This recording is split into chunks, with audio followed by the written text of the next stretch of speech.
A good late afternoon. Thanks for joining us. I'm Sage. You're watching Kalkine TV live from Sydney, and this is the last show of the day, the last trade. And there's no better way to wind down the day than with the latest market close commentary.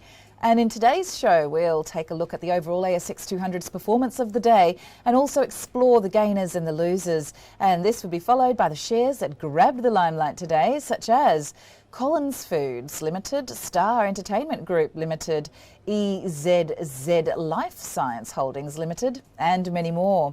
Then I'll share the trending updates from the Asian and global markets. And finally, in the last segment, we have a special report on cryptocurrencies. So let's get started. And a fresh week brings a ray of hope at home as some parts of Australia reopen from COVID-19's lockdown and Australia's vaccine rollout heads towards 80%. Travel stocks, education stocks and listed leisure and entertainment groups are awaiting this new phase from which they can reap benefits. Beyond Australia, a weak jobs report from the US raised questions about the Federal Reserve's timeline to pare back its immense support for markets. And the jobs report showed that employers added merely 194,000 jobs last month, well short of the 479,000 that economists expected. Having said that, sinusoidal trends in stock markets do continue, and the other major catalysts affecting it are soaring energy costs amid the severely disrupted global supply chains that are threatening to derail the global economic recovery from the pandemic. Oil and natural gas prices are at their highest since 2014, and energy coal prices are at record levels as the UK, Europe and China, as these nations continue to experience dire energy shortages. Inflation remains a big concern for investors after climbing to its highest level in at least a decade, and in part because of snarled supply chains as the global economy reboots from its pandemic-caused shutdown. Climate change triggers also continue to hover. Against this backdrop now, let us understand how the Australian shares performed today. And the Australian share market has started the week on the back foot. The S&P ASX 200 is lower today, dropping 0.28% and crossing below its 125-day moving average. Over the last 5 days, the index has gained 0.29% and is currently 4.36% off its 52-week high. Sectors depicted a mixed performance. 8 of 11 sectors traded lower. And materials was the best performing sector, gaining 1.32% and 2.8% for the past 5 days. Let's take a look now at the top gainers and losers of the day. Materials sector dominated the gainers list today. The top performer on the ASX pack was Whitehaven Coal. That soared 5.8%. Mining giant Fortescue Metals Group and Iluka Resources were up 5.6% and 3.8% respectively. Insurance Australia Group was up 3.5% after acknowledging a favourable federal court judgment today. Another material company, Mineral Resources, was up 3.1%, and on the flip side, the Star Entertainment Group was the biggest laggard today, falling 22.3% after stating that it is concerned by assertions within the media reports that it considers misleading. And Sky City Entertainment Group and Platinum Asset Management were down 5.6% and 5.1% respectively. BNPL company Afterpay saw its shares plummet by 4.1%, whereas cloud-based accounting software platform for SMEs Xero Limited traded lower by 3.9%. And now let's take a small break, but do stay tuned with me as I'll be back with more trending market updates.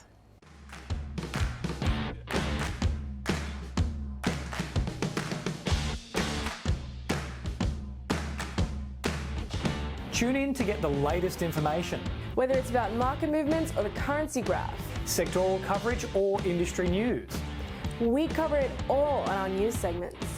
Be on top of the latest news With Kalkine TV.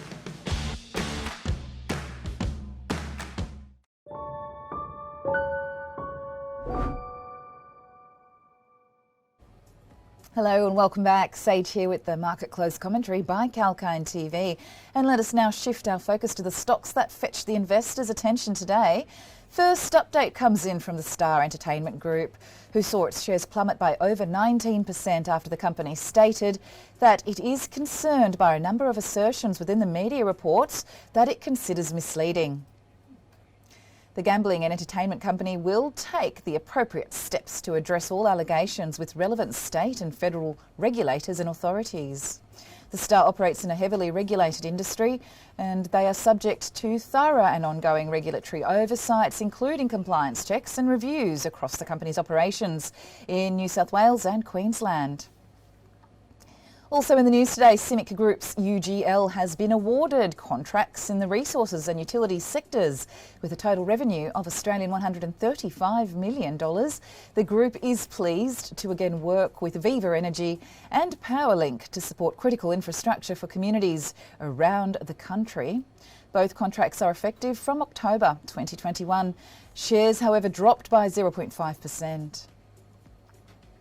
And the next update comes in from Australian pharmaceutical industries, whose shares rose by 0.3% after the company said that it expects to exceed the previous profit guidance it provided in July, despite a broadening of COVID-19's lockdown restrictions in New South Wales and Victoria. The full year results will be revealed on October 28th. And the underlying earnings before interest and tax will be about 70 million Australian dollars and reported a bit about 28 million Australian dollars for the full year ending August 31st. API also said the sale of its New Zealand pharmaceutical plant is expected to occur in the first quarter of financial year 2022. Collins Foods continues to fetch the headlines as the stock hit an all-time high of $13.65 today. The stock price has noticeably improved for the past 3 sessions, ever since the company announced plans to expand into the Netherlands under a new deal with Yum Brands. Ampol's shares were up by nearly 3%, and the petroleum company expects the New Zealand $2 billion deal to acquire Z Energy acquisition to be largely debt-funded. And Ampol has secured new 12-month bridging debt facilities with a 12-month extension option and is potentially going to undertake a new hybrid issue of up to Australian $600 million. The deal is expected to complete in the first half of 2022. And also in the news, listed in March this year, consumer health products distributor EZZ Life Science has its securities enter into a trading halt today. The halt is in connection with incorrect information provided to the market by the company's former chief executive, Luis Fernando Rodriguez Bravo, who resigned on Friday. And let's move on now to the next ASX-listed insurance giants. Insurance Australia Group and Suncorp Group acknowledged a favourable federal court judgment on whether the industry will have to pay out claims for business interruption cover as a result of the COVID-19 pandemic.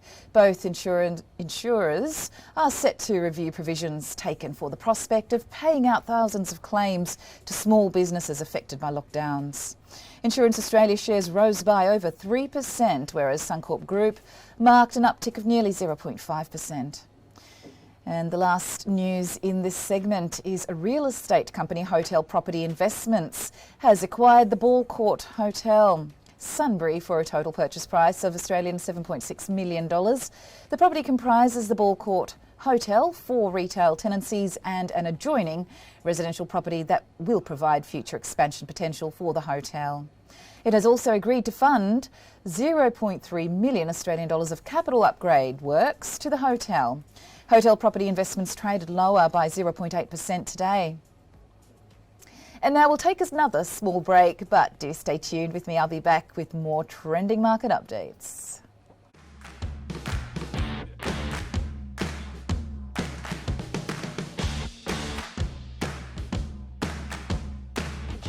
Tune in to get the latest information, Whether it's about market movements or the currency graph, sectoral coverage or industry news. we cover it all on our news segments. Be on top of the latest news With Kalkine TV.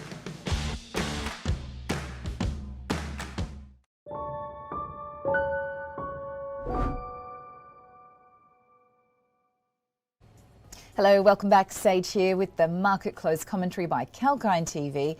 And now that we know what the stance is back home, let us move on to the next segment and understand the Asian and global markets performance. And most Asian markets rose today to extend last week's rally after the US lawmakers averted a painful debt default. And besides, another jump in oil prices added to inflation concerns as the Federal Reserve prepares to taper its ultra-loose monetary policy. Tokyo was boosted after the new Prime Minister, Fumio Kishida, said he was not considering hiking capital gains taxes in the coming days. Hong Kong jumped 2%, while Shanghai, Singapore and Manila also enjoyed healthy gains. And as for Nasdaq, the global forecast for the Asian markets is soft. Attention will be on the release of inflation data out of China this week. And also in view this week is the start of the corporate earnings season.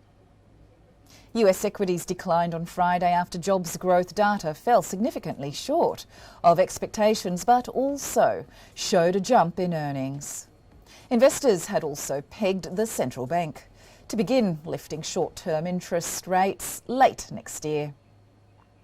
Current super low interest rates have been one of the main forces driving stocks to record heights, and the S&P 500 fell 0.2%, snapping a three-day winning streak.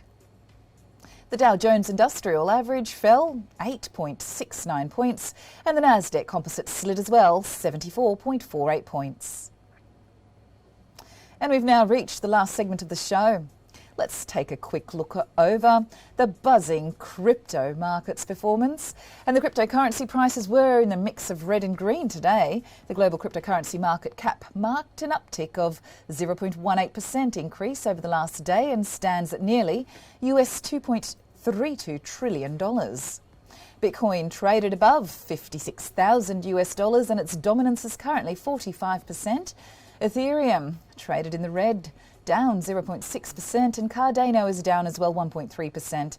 Notably, China has added cryptocurrency mining to a draft list of industries in which investment is restricted or prohibited, although it reduced the number of sectors on the list overall. And before we call it a day, here's another interesting crypto news for you. Castle Craig Hospital in Edinburgh, Scotland, is the world's first rehabilitation clinic to treat cryptocurrency addiction.